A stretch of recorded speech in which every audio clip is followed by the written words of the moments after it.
호세아 4장 1에서 19절 말씀입니다. 4장. 이스라엘 자손들아, 여호와의 말씀을 들으라. 여호와께서 이 땅 주민과 논쟁하시나니 이 땅에는 진실도 없고 인애도 없고 하나님을 아는 지식도 없고 오직 저주와 속임과 살인과 도둑질과 간음뿐이요 포악하여 피가 피를 뒤이음이라. 그러므로 이 땅이 슬퍼하며 거기 사는 자와 들짐승과 공중에 나는 새가 다 쇠잔할 것이요 바다의 고기도 없어지리라. 사랑하는 형제 여러분, 1월 23일 월요일 저녁 목상에 오신 것을 환영합니다. 배반한 이스라엘을 하나님께서 여전히 사랑하셔서 애타게 부르고 계신 것처럼 호세아도 부정한 아내 고멜을 속전을 지불하고서 데려왔습니다.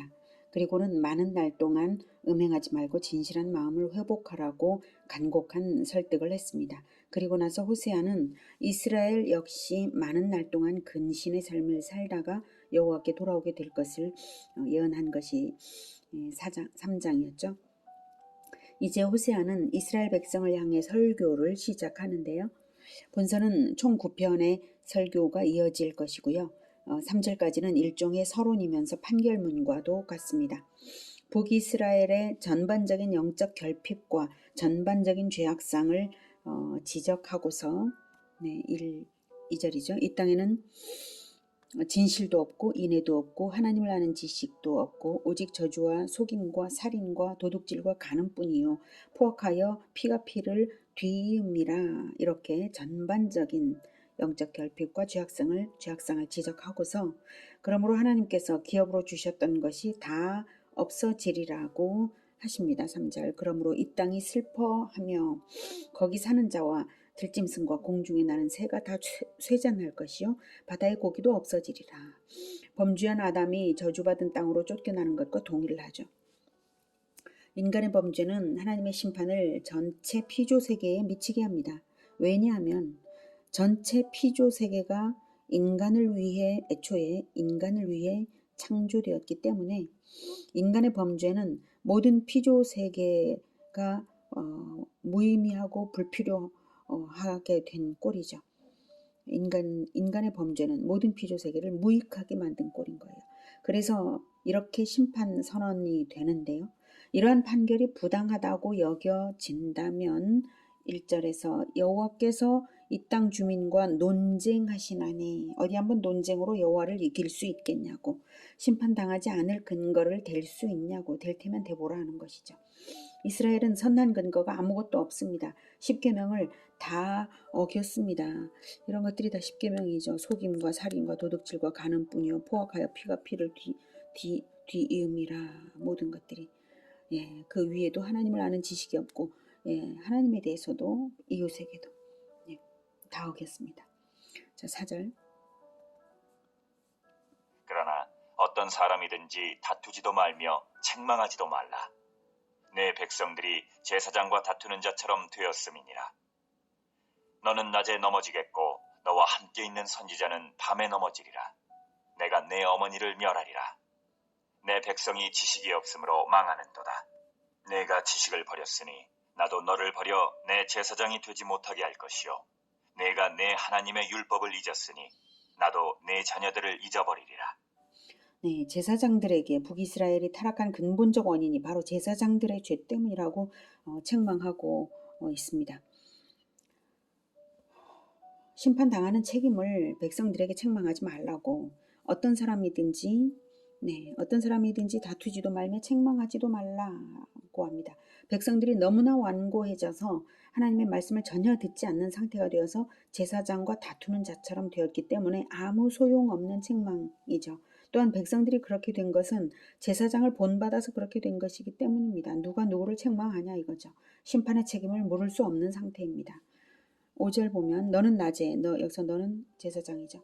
너는 낮에 넘어지겠고 너와 함께 있는 선지자는 밤에 넘어지리라. 내가 네 어머니를 멸하리라. 백성들을 이렇게 죄악의 길로 인도한 제사장과 선지자들은 낮에든 밤에든 무시로 징계를 받을 것이라고, 결코 심판을 피할 수 없다고 하는 것입니다. 내 어머니를 멸하리라는 자식을 음란하게 만들어버린 어머니인 고멜처럼 이스라엘을 타락시킨 지도자들과 부모 세대부터 멸망을 당한다는 것입니다. 6절. 내 백성이 지식이 없으므로 망하는도다. 내가 지식을 버렸으니 나도 너를 버려 내 제사장이 되지 못하게 할 것이요 네가 네 하나님의 율법을 잊었으니 나도 네 자녀들을 잊어버리리라. 여기서 지식은 하나님을 아는 지식을 말합니다. 예수님은 요한복음 17장 3절에서 영생은 곧 유일하신 참 하나님과 그가 보내신 자 예수 그리스도를 아는 것이니이다 라고 하셨습니다. 성경을 통해 하나님의 성품과 뜻과 마음을 알고 그것이 인생으로 발현된 예수님의 모범을 배우는 것이 없으면 생명이 없는 것입니다.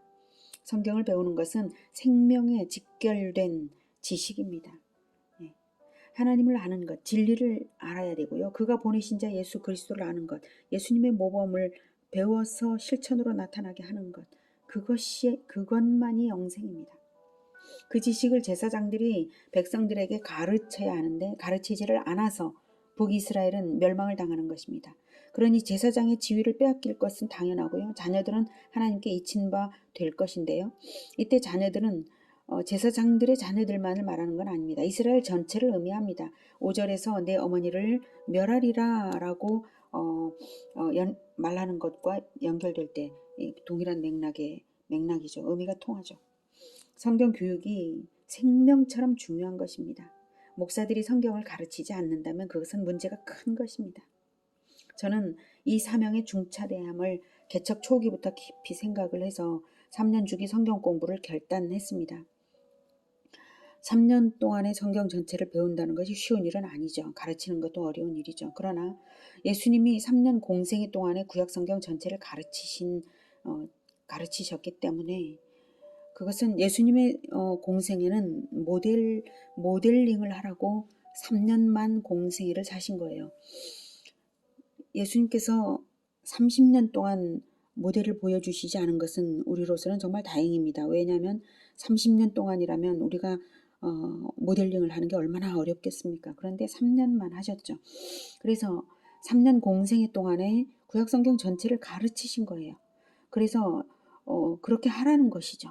네. 만약에 목사들이 3년 동안에 성경 전체를 가르치겠노라 결단하지 않는다면 물론 3년 동안 가르치려고 하다가 그게 뭐 4년도, 5년도, 6년도 될 수는 있겠지만 그래도 목표는 3년, 예수님처럼 3년 이렇게 목표를 가지고 성경을 가르쳐야겠다고 결단하고 실행을 해야 되는 것이지 그런 목표도 없이 산다면 30년이 가봐야 성경 전체를 가르치질 못합니다. 그럼 큰일인 거예요, 그거는. 30년 동안 성경 가르쳐서 성경이 됩니까? 가르쳐집니까? 시간이 오래 걸릴수록 성경은 멀리 있는 것입니다. 그래서 저는 3년 주기 성경 전체, 3년 주기로 성경 전체를 가르치겠다고 선언을 했고 드디어 개척 4년 차인 금년에는 한 주기의 성경 전권 강해가 완수될 예정입니다. 이제 성경 전체의 한 3분의 2 정도 강해가 이렇게 새벽 묵상, 저녁 묵상으로 다 강해가 되었고요. 이제 나머지가 올해 9월 정도까지 이제 완수될 예정입니다. 부지런히 따라와 주신 성도 여러분 정말 감사드리고요. 그렇게 배우시니 이제는 성경을 이해하는 점에서 자립적이 되고 자녀들을 가르칠 수도 있게 되었습니다. 3년 주기 성경 공부를 평생 포기하지 말고 계속하시면서 성경 가르치기를 꼭 하시고 계속하십시오. 성경을 통해 하나님과 예수 그리스도를 아는 것만이 진정한 생명입니다. 자, 이스라엘은 성경을 무시함으로써 백성들을 타락으로 몰고 간 제사장들에게 하나님의 심판이 임하게 될 것을 7절부터 선포합니다. 그들은 번성할수록 내게 범죄하니 내가 그들의 영화를 변하여 욕이 되게 하리라. 그들이 내 백성의 속죄 제물을 먹고 그 마음을 그들의 죄악에 두는도다. 장차는 백성이나 제사장이나 동일함이라. 내가 그들의 행실대로 벌하며 그들의 행위대로 갚으리라. 그들이 먹어도 배부르지 아니하며 음행하여도 수요가 늘지 못하니 이는 여호와를 버리고 따르지 아니하였음이니라. 여로보암 2세 당시 북이스라엘은 가장 번성했던 때여서 열방이 두려워할 정도였습니다. 그러나 그 당시 영적 상태는 최악이었습니다. 그래서 하나님께서 영화를 변하여 욕이 되게 하리라. 영화를 변하여 욕이 되게 하리라 하고 세계가 깜짝 놀랄 만큼의 멸망을 내리겠노라는 뜻이죠. 백성들을 대속하기 위해서 바치는 속죄 제물이 제사장들의 양식이 된다는 사실에 눈이 어두워서 제사장들은 백성들을 계도하고 바른 길로 이끌어야 할 본분을 망각하고 오히려 백성들이 범죄하기를 바라고 부추기기까지 하는 그런 모양새였던 것입니다. 레위기 6장 25, 26절에는 속죄제의 규례를 명령하신 것인데요. 아론과 그의 아들들에게 말하여 이르라. 속죄제의 규례는 이러하니라. 속죄제 제물은 지극히 거룩하니 여호와 앞 번제물을 잡는 곳에서 그 속죄제 제물을 잡을 것이요 죄를 위하여 제사 드리는 제사장이 그것을 먹되 곧 회막들 거룩한 곳에서 먹을 것이며. 그래서 백성들이 속죄 제물을 가져오면 그 속죄 제물은 제사장의 소유가 되는 것입니다. 그래서 그렇게 제사를 할 때 속죄 제물을 가지고 와서 회개하는 그 백성을 다시는 그 죄를 짓지 않도록 잘 계도해야 되는 것이 제사장이잖아요. 그런데 오히려 그 속죄 제물을 먹기를 기뻐한다는 것은 말이 안 되는 것이죠. 그리고 그것을 더 바란다는 것도 말이 안 되는 것입니다. 사실 제사를 드리면서 마음 아파해야 될 게 제사장이에요. 레위기 10장 17절에는 이렇게 말하고 있습니다. 이 속죄 제물은 지극히 거룩하거늘 너희가 어찌하여 거룩한 곳에서 먹지 아니하였느냐. 이는 너희로 회중의 죄를 담당하는 것입니다. 거룩한 곳에서 먹지 않으면 백성의 속죄 제물을 먹는 마음이 거룩하지 못하면 회중의 죄를 담당해야 되는 것입니다. 제사장들이. 회중의 죄를 담당하여 그들을 위하여 여호와 앞에 속죄하게 하려고 너희에게 주신 것이니라. 제사장들이 그걸 모르고 백성들을 계도하지를 않았어요. 그래서 백성들은 하나님에 대한 지식을 점차 상실하게 되었고 제사장이나 일반인이나 다를 것이 없이 죄다 타락의 극치를 달리게 되어서 공의의 하나님의 심판을 받아 멸망을 피할 수 없게 된 것입니다. 이 심판은 심판의 진리대로 될 것입니다. 그들의 행실대로, 그들의 행실대로 벌하며 행위대로 갚으리라. 이스라엘이 행한 그것을 근거로 해서 엄정한 심판을 주겠노라는 것입니다. 10절 그들이 먹어도 배부르지 아니하며 음행하여도 수요가 늘지 못하니 이는 여호와를 버리고 따르지 아니하였음이니라. 북이스라엘은 자손의 증가는 곧 번영을 의미했기 때문에요. 자손 번성을 위해 음란한 행위가 동반되는 바알 숭배를 장려했지만 더 이상은 그러한 행위가 인구 증가를 가져오지는 않을 것이고 국력은 약화될 것임을 말씀하신 것입니다. 원하는 만큼 탐욕의 배도 채워지지도 않고 자손 번성도 안 되게 된 것은 여호와의 심판인 줄을 알라는 것이죠. 여기까지 제사장들의 범죄를 책망한 데 이어서 이제 11절부터는 하나님에 대한 지식을 결여한 백성들이 얼마나 서슴없이 죄악을 저질렀는지를 책망합니다.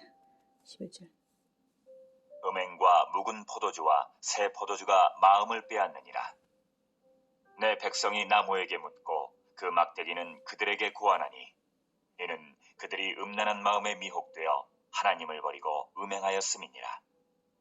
그들이 산꼭대기에서 제사를 드리며 작은 산 위에서 분향하되 참나무와 버드나무와 상수리나무 아래에서 하니 이는 그 나무 그늘이 좋음이라. 이러므로 너희 딸들은 음행하며 너희 며느리들은 간음을 행하는도다. 너희 딸들이 음행하며 너희 며느리들이 간음하여도 내가 벌하지 아니하리니 이는 남자들도 장기와 함께 나가며 음부와 함께 희생을 드림이니라. 깨닫지 못하는 백성은 망하리라. 여기 11절에서 음행과 이 음행은 12절에서 보면 나무에게 묻고 막대기는 그들에게 고하나니 그래서 막대기로 점을 치는 걸 말하죠. 이것이 음란한 마음에 미혹되어 하나님을 버리고 음행하였음이니라 라고 해서 이 음행은 우상숭배를 의미하는 단어입니다. 그러나 실제로 이스라엘의 그 바알 우상숭배 방법은 음란한 행위가 함께 동반되었습니다. 그래서 우상 숭배로 말미암아서 그리고 또한 향락, 묵은 포도주와 새 포도주의 향락으로 말미암아서 이스라엘 백성들은 마음이 완전히 빼앗겨 버리고 말았습니다. 음행과 향락의 우상 숭배와 향락의 마음을 빼앗겨 버린 백성들은 한마디로 짐승보다 어리석고 추악하게 살았습니다. 물질적 번영이 인생을 품위 있게 만들어주는 것이 아니죠. 생명 없는 나무에게 묻고 막대기로 점을 치며 산들마다 나무 그늘마다 우상에게 분향하고 음행이 동반되었고 딸들과 며느리들 뿐만 아니라 남자들 즉 남편들과 아버지들도 창기들과 다 음행을 했으니 북이스라엘 사회가 총체적으로 음란에 사로잡혀 있는 지경이었습니다. 그런데도 기가 막힌 것은 그럼에도 불구하고 깨닫지 못하는 백성은 망하리라. 깨닫지 못하는 백성이라는 사실입니다. 그럼에도 불구하고 못 깨달아요. 이것이 가장 큰 문제인 것이죠. 회개의 가능성이 전혀 없는 것입니다. 그럴지라도 회개를 하여 돌아오기를 간절히 바라시는 하나님이신데 깨닫지를 못하니 회개의 가능성이 전혀 없습니다.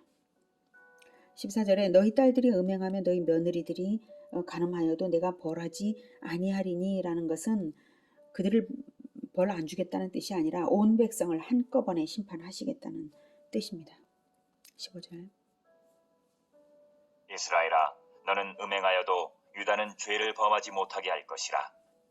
너희는 길갈로 가지 말며 베다웬으로 올라가지 말며 여호와의 사심을 두고 맹세하지 말지어다. 북이스라엘이 그토록 썩어버렸으니 이제 가망이 없고요. 그러나 남유다만이라도 살려야 해서 남유다더러 북이스라엘과 교제를 금지하라고 명령하시는 것입니다. 너희는 길갈로 가지 말며 베다웬으로 올라가지 말며 이 말은 길갈은 여호수아 때에 가나안 정복을 위해서 요단강을 건너서 진을 처음으로 친 곳인데요. 거기서 할례를 행하고 유월절을 지키면서 언약식을 한 유서 깊은 성지입니다. 그런데 북이스라엘은 그러나 그곳을 가장 극심한 우상 숭배의 중심지로 만들어 버렸습니다. 호세아 9장 15절에는 그들의 모든 악이 길갈에 있으므로 내가 거기에서 그들을 미워하였노라. 그들의 행위가 악함으로 내 집에서 그들을 쫓아내고 다시는 사랑하지 아니하리라. 그들의 지도자들은 다 반역한 자니라. 이렇게 하나님께서 말씀을 하셨어요. 모든 악이 길갈에 있을 만큼 우상 숭배의 중심지가 되어버렸습니다. 길갈은. 그리고 베다웬은 허무한 집이라는 뜻인데요. 베델을 베다웬이라고 말하고 있는 거예요. 지금. 베델은 원래 무슨 뜻인가요? 하나님의 집이죠.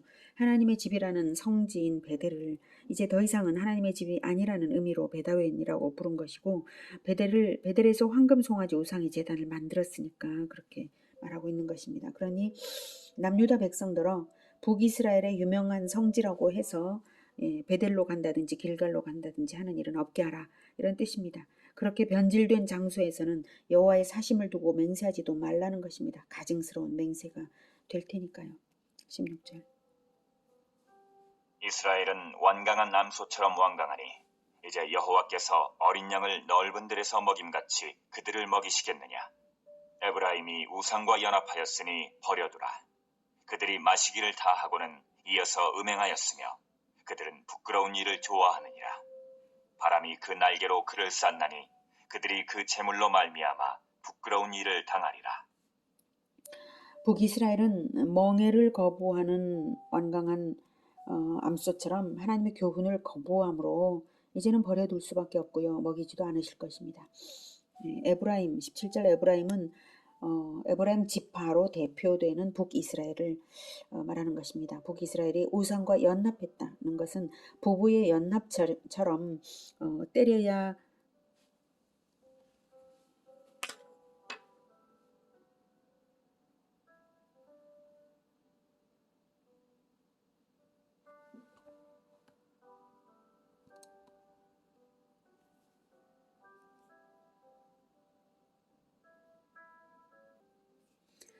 때려야 뗄 수 없게 그렇게 연합이 되었고 술취함과 음행을 연이어서 하면서 그들은 부끄러운 일을 좋아하느니라. 이때 그들은 다른 번역본에서는 지도자들, 방백들 이렇게 번역이 되어 있어요. 그래서 지도자들은 수치스러운 일을 즐긴다는 뜻입니다. 백성을 선도해야 할 지도자들이 오히려 수치를 즐기니 이제는 가망이 없는 상태인 것입니다. 바람이 그 날개로 그를 쌌나니 바람 날개로 그들을 쌌다는 것은 심판을 의미합니다. 태풍처럼 강력하게 휩쓸어 버릴 것이라는 말입니다. 이 예언은 주전 722년에 아수르를 사용하셔서 북이스라엘을 멸망하게 하시고 백성들을 포로로 잡아가서 제국에 흩어지게 하심으로써 성취되었습니다. 인간이 죄를 지어도 회개할 수 있으면 구원을 잃지 않습니다. 구원을 받습니다. 회개할 수 있는 힘, 그게 죄가 죄인 줄 알아야 회개가 가능한 것인데요. 사람들은 성경을 모를 때에 자기는 하나님을 알고 있다고 착각하고 죄가 있어도 죄인 줄을 모르고 회개하지 않습니다. 자기는 회개할 것이 없다고 착각하는 것이죠. 그래서 베델과 길갈의 종교 행위처럼 하나님의 이름으로 우상숭배적 종교인으로 살아가는 것입니다. 성경을 모르면 그렇습니다. 북이스라엘이 멸망한 것은 근본적으로는 제사장들의 게으름 때문이고요. 성경을 몰라서 회개가 불가능했기에 멸망당한 것입니다. 요즘 교회들은 어떻습니까? 성경 부지런히 가르치고 열심히 배우고 있습니까? 부디 그렇게 해야 합니다. 남들 하는 만큼 대부분이 주일 설교 한 번 듣는 것으로 만족하고 사니까 그 정도로 만족하고 산다면 하나님을 아는 지식이 없어서 헛된 종교 행위만 하다가 멸망할 수도 있지 않겠습니까? 내 자녀를 살리기 위해서라면 성경 잘 모르는 초보 부모가 왕초보 자녀들을 가르치기 위해서라도 열심으로 배운 만큼 가르치고 또 배우고 가르치고 그렇게 함께 하나님을 알아가야 합니다. 그것이 사는 길입니다. 부디 성경 배우기를 또한 가르치기를 포기하지 마시기를 권해드립니다. 기도하겠습니다. 하나님, 우리는 성경을 잘 모릅니다. 그러나 성경에서 우리 주 예수 그리스도를 배우기를 원하고 포기하지 않고 끝까지 성경 배우겠습니다. 주님 도와주시옵소서. 우리가 성경을 잘 알고 부지런히 가르칠 때에 가르침을 받는 자들이 늘 우리 주 예수님을 본받아 갈 수 있도록 도와주시고 그러는 만큼 가르치는 우리들이 더욱 예수님을 본받을 수 있게 도와주시옵소서. 오직 하나님을 알고 우리 주 예수님을 아는 것만이 영생입니다. 날마다 더 예수님을 알기 원합니다. 주님, 우리에게 늘 깨닫게 하시고 구원으로 인도하여 주시옵소서. 예수님의 이름으로 기도드립니다. 아멘. 이어지는 시간은 개인 기도 시간입니다.